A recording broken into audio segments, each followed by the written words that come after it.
Welcome back, everybody, to my channel, Robbie Reads ASMR.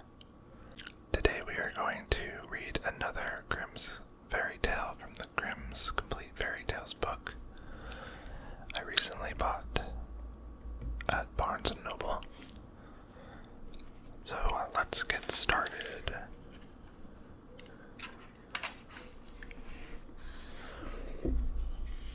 Today we are going to be reading Hansel and Gretel. Hard by a great forest dwelt a poor woodcutter with his wife and his 2 children. The boy was called Hansel, and the girl Gretel. He had little to bite and to break, and once, when great scarcity fell on the land, he could no longer procure daily bread. Now when he thought over this by night in his bed, and tossed about in his anxiety, he groaned and said to his wife, "What is to become of us? How are we to feed our poor children, when we no longer have anything even for ourselves?" "I'll tell you what, husband," answered the woman. "Early tomorrow morning we will take the children out into the forest to where it is the thickest. There we will light a fire for them and give each of them 1 piece of bread more, and then we will go to our work and leave them alone. They will not find the way home again, and we shall be rid of them." "No, wife," said the man, "I will not do that. How can I bear to leave my children alone in the forest?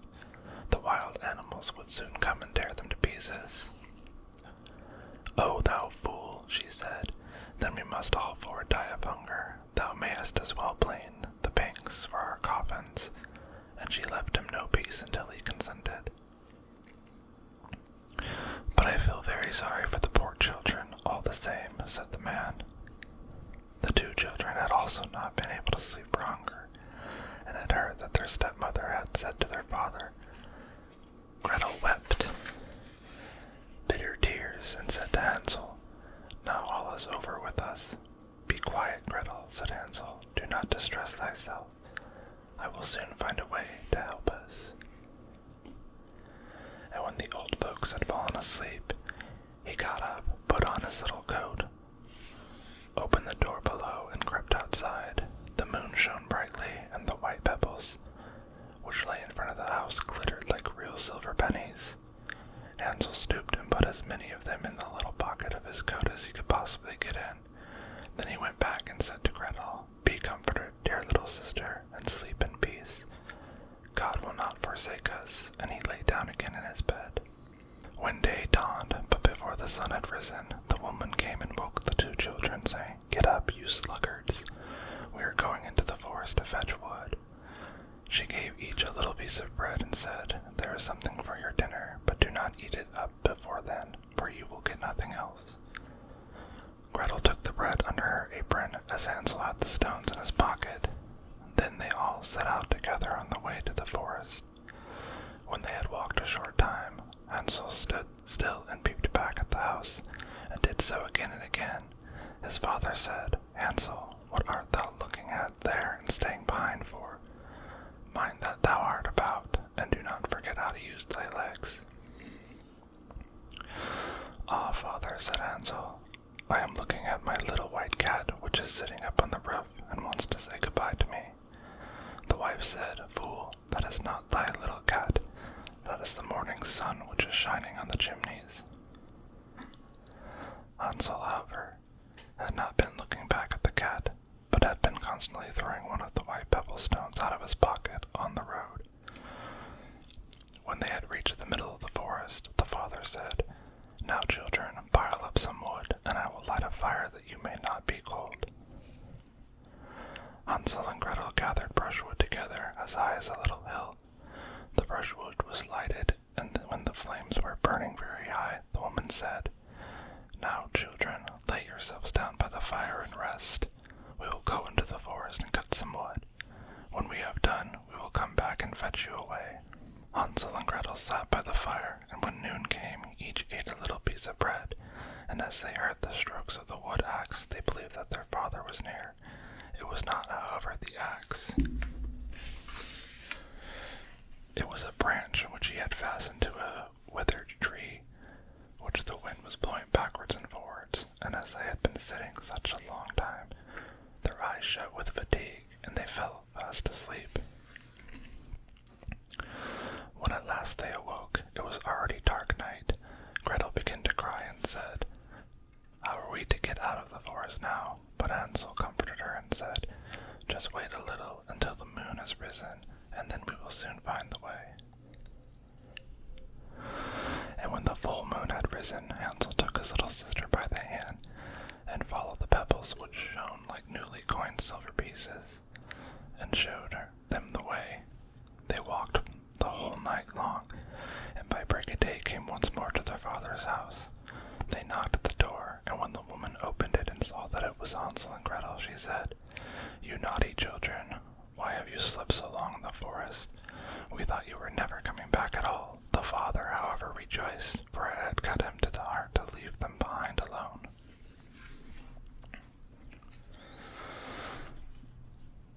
Not long afterwards, there was once more great scarcity in all parts, and the children heard their mother saying at night to their father, "Everything is eaten again.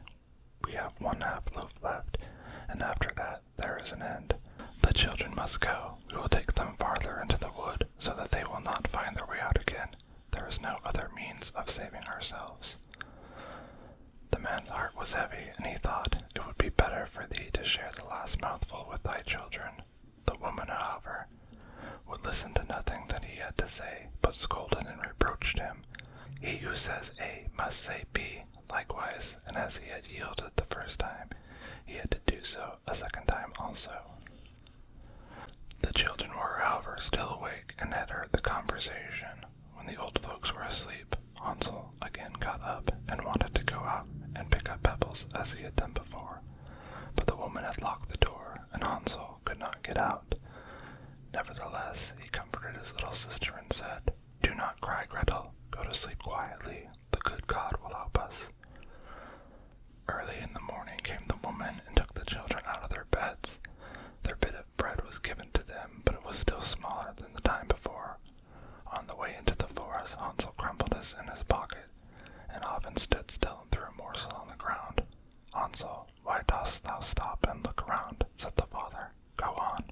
"I am looking back at my little pigeon which is sitting on the roof and wants to say goodbye to me," answered Hansel. "Simpleton," said the woman, "that is not thy little pigeon, that is the morning sun that is shining on the chimney." Hansel, however, little by little, threw all the crumbs on the path. The woman led the children still deeper into the forest, where they had never in their lives been before. Then a great fire was again made, and the mother said, "Just sit there, you children, and when you are tired you may sleep a little. We are going into the forest to cut wood, and in the evening, when we are done, we will come and fetch you away." When it was noon, Gretel shared her piece of bread with Hansel. He had scattered his by the way. Then they fell asleep, and evening came and went, but no one came to the poor children. They did not awake until it was dark night, and Hansel comforted his little sister and said, "Just wait, Gretel, until the moon rises, and then we shall see the crumbs of bread which I have strewn about. They will show us our way home again." When the moon came, they set out, but they found no crumbs, for the many thousands of birds which fly about in the woods and fields had picked them all up. Hansel said to Gretel, "We shall soon find the way," but they did not find it. They walked the whole night, and all the next day too, from morning till evening, but they did not get out of the forest, and were very hungry, for they had nothing to eat but 2 or 3 berries which grew on the ground. And as they were so weary that their legs would carry them no longer, they lay down beneath a tree and fell asleep. It was now 3 mornings since they had left their father's house. They began to walk again, but they always got deeper into the forest, and if help did not come soon, they might die of hunger and weariness. When it was midday, they saw a beautiful snow-white bird sitting on a bough, which sang so delightfully that they stood still and listened to it, and when it had finished its song, it spread its wings and flew away before them, and they followed it until they reached a little house on the roof of which it alighted. And when they came quite up to the little house, they saw that it was built of bread and covered with cakes, but that the windows were of clear sugar. "We will set to work on that," said Hansel, "and have a good meal. I will eat a bit of the roof, and thou, Gretel, canst eat some of the window. It will taste sweet."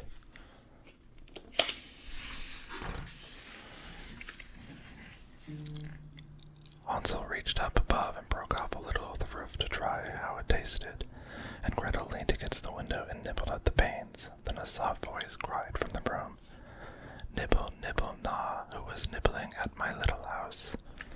The children answered, the wind, the heaven-born wind," and went on eating without disturbing themselves. Hansel, who thought the roof tasted very nice, tore down a great piece of it, and Gretel pushed out the whole of one round window pane, sat down, and enjoyed herself with it. Suddenly the door opened, and a very, very old woman, who supported herself on crutches, came creeping out. Hansel and Gretel were so terribly frightened that they let fall that they had in their hands. The old woman, however, nodded her head and said, "Oh, you dear children, who has brought you here? Do come in and stay with me. No harm shall happen to you." She took them both by the hand and led them into her little house. Then good food was set before them, milk and pancakes with sugar, apples and nuts. Afterwards 2 pretty little beds were covered with clean white linen, and Hansel and Gretel lay down in them and thought they were in heaven.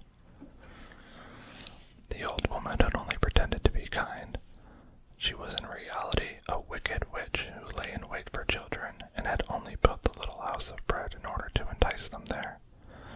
When a child fell into her power, she killed it, cooked and ate it, and that was a feast day with her. Witches have red eyes and cannot see far, but they have a keen scent like the beasts, and are aware when human beings draw near. When Hansel and Gretel came into her neighborhood, she laughed maliciously and said mockingly, "I have them, they shall not escape me again." Early in the morning, before the children were awake, she was already up, and when she saw both of them sleeping and looking so pretty, with their plump red cheeks, she muttered to herself, "That will be a dainty mouthful." Then she seized Hansel with her shriveled hands, carried him into a little stable, and shut him in with a grated door. He might scream as he liked. That was of no use. Then she went to Gretel, shook her till she awoke, and cried, "Get up, lazy thing, fetch some water, and cook something good for thy brother. He is in the stable outside, and is to be made fat. When he is fat, I will eat him." Gretel began to weep bitterly, but it was all in vain. She was forced to do what the wicked witch ordered her. And now the best food was cooked for poor Hansel, but Gretel got nothing but crab shells. Every morning the woman crept to the little stable and cried, "Hansel, stretch out thy finger, that I may feel if thou wilt soon be fat."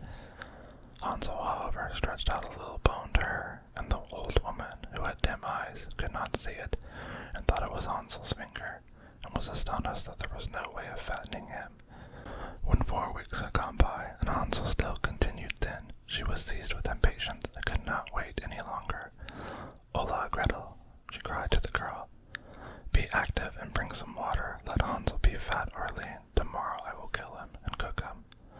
Ah, how the poor little sister did lament when she had to fetch the water, and how her tears did flow down over her cheeks. "Dear God,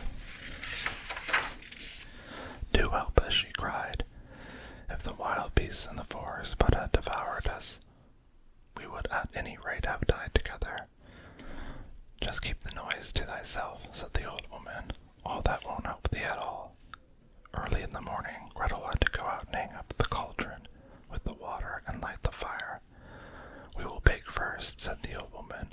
"I have already heated the oven and kneaded the dough." She pushed poor Gretel out to the oven, from which flames of fire were already darting. "Creep in," said the witch, "and see if it is properly heated, so that we can shut the bread in." And when once Gretel was inside, she intended to shut the oven and let her bake in it, and then she would eat her too. But Gretel saw what she had in her mind and said, "I do not know how I am to do it. How do you get in?" "Silly goose," said the woman. "The door is big enough, just look, I can get in myself." And she crept up and thrust her head into the oven. Then Gretel gave her a push that drove her far into it, and shut the iron door, and fastened the bolt. Oh, then she began to howl quite horribly, but Gretel ran away, and the godless witch was miserably burnt to death. Gretel, however, ran like lightning to Hansel, opened his little stable, and cried, "Hansel, we are saved, the old witch is dead." Then Hansel's kiss and embrace each other, and dance about and kiss each other. And as they had no longer any need to fear her, they went into the witch's house, and in every corner there stood chests full of pearls and jewels. "These are far better than pebbles," said Hansel, and thrust into his pockets whatever could be got in, and Gretel said, "I too will take something home with me," and filled her pinafore full. "But now we will go away," said Hansel, "that we may get out of the witch's forest." When they had walked for 2 hours, they came to a great piece of water. "We cannot get over," said Hansel. "I see no footplank, and no bridge, and no boat crosses either," answered Gretel. "But a white duck is swimming there. If I ask her, she will help us over." Then she cried, little duck, dost thou see? Hansel and Gretel are waiting for thee. There's never a plank or bridge in sight. Take us across on thy back so white." The duck came to them, and Hansel seated himself on its back, and told his sister to sit by him. "No," replied Gretel, "that will be too heavy for the little duck. She shall take us across one after the other." The good little duck did so, and when they were once safely across and had walked for a short time, the forest seemed to be more and more familiar to them, and at length they saw from afar their father's house. They then began to run, rushed into the parlor, and threw themselves into their father's arms. The man had not known 1 happy hour since he had left the children in the forest. The woman, however, was dead. Gretel emptied her pinafore until pearls and precious stones ran about the room, and Hansel threw one handful after another out of his pocket to add to them. Then all anxiety was at an end, and they lived together in perfect happiness. My tale is done. There runs a mouse. Whatsoever catches it may make himself a big fur cap out of it.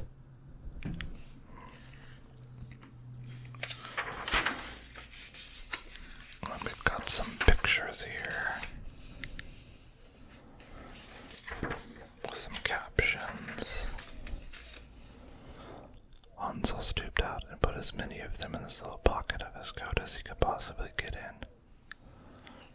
This is him picking up the tiny white pebbles.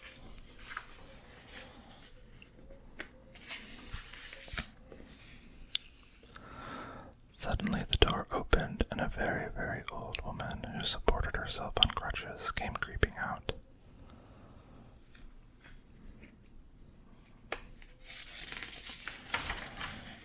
This is Hansel locked in the cage. Hansel, however, stretched out a little bone to her, and the old woman, who had dim eyes, could not see it, and thought it was Hansel's finger, and was astonished that there was no way of fattening him. "Silly goose," said the old woman, "the door is big enough. Just look, I can get in myself." I quite like that story. I think it's one of the most popular stories that you're told as a child. So that does it for this video. I hope you enjoyed me reading Hansel and Gretel from the Grimm's Complete Fairy Tales. If you like this video, please remember to give it a like and subscribe to the channel. Also hit the bell icon so you can get notified for future videos. And let me know what your favorite Grimm's fairy tale is, and I might just read it in a future video. Thanks for stopping by my channel, Robbie Reads ASMR. I will see you next time. Goodbye.